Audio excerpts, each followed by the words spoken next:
नमस्कार, प्रभा साक्षी पॉडकास्ट में आप सभी का स्वागत है। आज के इस पॉडकास्ट में बात करेंगे कि impact of uniform civil code क्या है, हिंदू अविभाजित परिवार यूसीसी के लागू होने पर एचयूएफ पर क्या पड़ेगा प्रभाव। तो आइए सुनते हैं आज के इस पॉडकास्ट को। लेकिन उससे पहले अगर आपने हमारे चैनल को सब्सक्राइब नहीं किया है तो ज़रूर कर लें, ताकि आप रोज़ ऐसे ही इंटरेस्टिंग और जानकारीपूर्ण पॉडकास्ट सुन सकें। कर्नाटक में भाजपा की चुनावी हार के बाद और छत्तीसगढ़ और मध्य प्रदेश में कांग्रेस के बढ़ते प्रभाव के बीच समान नागरिक संहिता के बारे में चर्चा फिर से तेज हो गई है।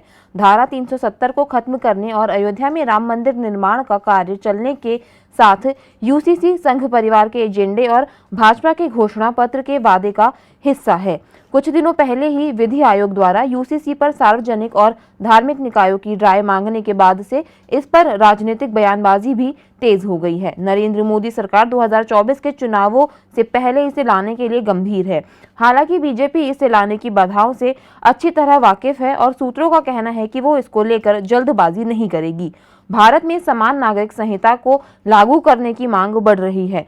अन्य निहितार्थों के अलावा ये आयकर इकाई के रूप में हिंदू अविभाजित परिवार यानी एचयूएफ की अवधारणा को भी प्रभावित करेगा। सबसे पहले जानिए एचयूएफ क्या होता है। एचयूएफ का मतलब हिंदू अविभाजित परिवार है। हिंदू कानून के अनुसार एचयूएफ एक परिवार है जिसमें एक सामान्य पूर्वजों के वंशज होते हैं। इसमें उनके परिवार के सदस्य जैसे उनकी पत्नी और अविवाहित बेटियां शामिल हैं। ये एक अनुबंध के तहत एक हिंदू अविभाजित परिवार नहीं बनाया जा सकता है। एक हिंदू परिवार में स्वतः निर्मित होता है। हिंदू के अलावा जैन, सिख और बौद्ध परिवार भी एचयूएफ बना सकते हैं। एचयूएफ की आय परिवार के सदस्यों के भरण पोषण और अन्य उद्देश्यों के लिए उपलब्ध थी। हिंदू अविभाजित परिवार यानी एचयूएफ किसी संहिताबद्ध कानून बनाना नहीं है, बल्कि एक प्रैक्टिस है जिसे आयकर अधिनियम 1961 के प्रावधानों के तहत एक अलग व्यक्ति के रूप में माना गया है। ये बड़े पहले यानी एल्डेस्ट फर्स्ट की अवधारणा पर काम करता है। शादी से साझेदार बन जाती है महिला। जब कोई महिला किसी एचयूएफ के किसी सह साझेदार से विवाह करती है तो वह भी स्वतः एचयूएफ की सदस्य बन जाती है। इस तरह महिलाओं के पास दो एचयूएफ में अधिकार मिलते हैं। पहला, वे अपने पिता के एचयूएफ में एक सह साझेदार होती है और विवाह के बाद अपने पति के एचयूएफ में एक सदस्य बन जाती है। यहाँ यह सह साझेदार को आप एक ज्वाइंट उत्तराधिकारी कह सकते हैं। एचयूएफ के वायदे। टैक्स में छूट। एक एचयूएफ एक अलग लीगल एंटिटी है, इसके लिए उसे बेसिक टैक्स छूट प्राप्त है।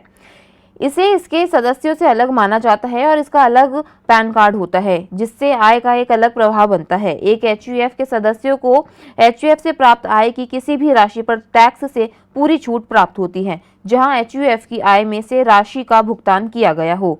लोन और इंश्योरेंस। एक एचयूएफ कुछ शर्तों के अनुसार अपने सदस्यों को लोन दे सकता है। इसके अलावा एक एचयूएफ आवासीय संपत्ति खरीदने के लिए होम लोन का भी फायदा उठा सकता है और लोन चुकाने के लिए और उस पर दिए गए ब्याज के लिए आईटी अधिनियम की धारा 80C के तहत कर लाभ प्राप्त कर सकता है।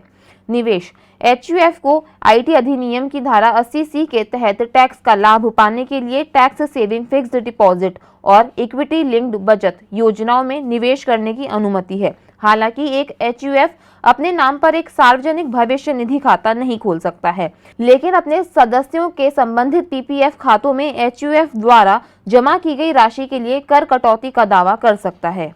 कर इकाइयों के रूप में इसे पेश करने की वजह। बहुत समय पहले जब शहरीकरण ने देश को जकड़ा नहीं था, उस दौर में कई पीढ़ियों तक एक ही परिवार एक ही छत के नीचे रहा करते थे। यह एक संयुक्त परिवार का प्रतिनिधित्व करता था जिसके सदस्यों के बीच संयुक्त संपत्ति संबंध भी थे। अधिकांश मामलों में परिवार के पास एकल इकाई के रूप में परिवार के विभिन्न सदस्यों द्वारा चलाए जा रहे व्यवसायों का स्वामित्व होता है। एचयूएफ की अवधारणा इसी से ली गई है। कर इकाई के रूप में एचयूएफ हाल के मूल का नहीं है। ये है पहले से ही आयकर अधिनियम 1922 1961 के वर्तमान आयकर अधिनियम के पूर्ववर्ती में था, जिसके तहत भी इसे जारी रखा गया है। वर्तमान कर कानूनों के तहत एक एचयूएफ अपने अस्तित्व का आनंद लेता है, जो इसे बनाने वाले सदस्यों से अलग और अलग होता है। एक अलग टैक्स यूनिट होने के नाते यह 80C, 80D, 80DDB, 112A आदि जैसे सेक्शन के तहत विभिन्न टैक्स ब्रेक के अलावा एक अलग टैक्स छूट सीमा का आनंद लेती है। अब आपको क्या करना चाहिए? ऐसा नहीं है कि यूसीसी रातों रात कानून बन जाएगा। भारत में कानून बनाने के लिए बहुत लंबी प्रक्रिया का पालन करना पड़ता है। सबसे पहले विधि आयोग प्रस्तावित कानून के लिए विधेयक का एक मसौदा कानून और न्याय मंत्रालय को सिफारिश के साथ भेजता है। मंत्रालय बदले में प्रस्तावों का वजन करता है और अपना निर्णय लेता है। यदि मंत्रालय विधि आयोग के सुझावों को स्वीकार करता है तो वह प्रस्तावित कानून को संसद के समक्ष रखता है। विधेयक पर संसद के दोनों सदनों में चर्चा होती है और जरूरत महसूस होने पर इसे आगे की चर्चा के लिए प्रवर समिति के पास भी भेजा जा सकता है। दोनों सदनों द्वारा आवश्यक बहुमत से विधेयक पारित होने के बाद इसे राष्ट्रपति के पास उनकी सहमति के लिए भेजा जाता है और राष्ट्रपति द्वारा विधेयक को स्वीकृति दिए जाने के बाद ही यह देश का कानून बनता है।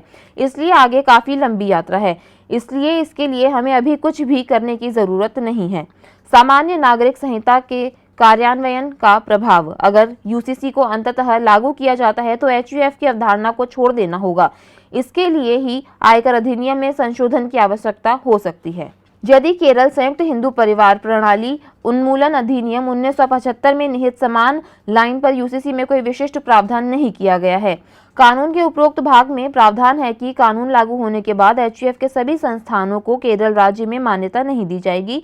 इसमें यह भी प्रावधान किया गया है कि एक बार कानून लागू हो जाने के बाद कोई भी हिंदू परिवार में अपने जन्म के कारण पैतृक संपत्ति में किसी भी तरह के हित का दावा करने का हकदार नहीं होगा।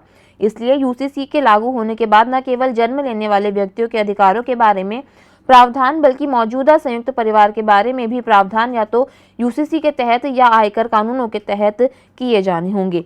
कानून यह प्रदान कर सकता है कि पूर्व एचयूएफ की सभी संपत्तियों को विभाजित माना जाएगा और उनके सभी सदस्यों के बीच वितरित किया जाएगा जो एचयूएफ की संपत्ति में हिस्सा पाने के हकदार हैं। संपत्तियों को टुकड़ों में विभाजित नहीं किया जा सकता है। मान लिया गया विभाजन मान लिया जाएगा और सभी सदस्य अचल संपत्ति को आमतौर पर किराएदार के रूप में धारण करेंगे और एक सदस्य संयुक्त परिवार की संपत्ति के अपने हिस्से का पूर्ण स्वामी बन जाएगा। कानून जब भी लागू होगा कर कानूनों के तहत समान तर्ज पर प्रदान करेगा। इसलिए एचयूएफ के सदस्यों को एचयूएफ संपत्ति या संपत्तियों में उनके हिस्से के संबंध में उत्पन्न होने वाली आय का हिस्सा भौतिक रूप से विभाजित नहीं किया जाएगा। आज के लिए इतना ही। अगले पॉडकास्ट में किसी और मुद्दे पर देंगे आपको विस्तृत जानकारी। तब तक के लिए जुड़े रहे प्रवास साक्षी के साथ।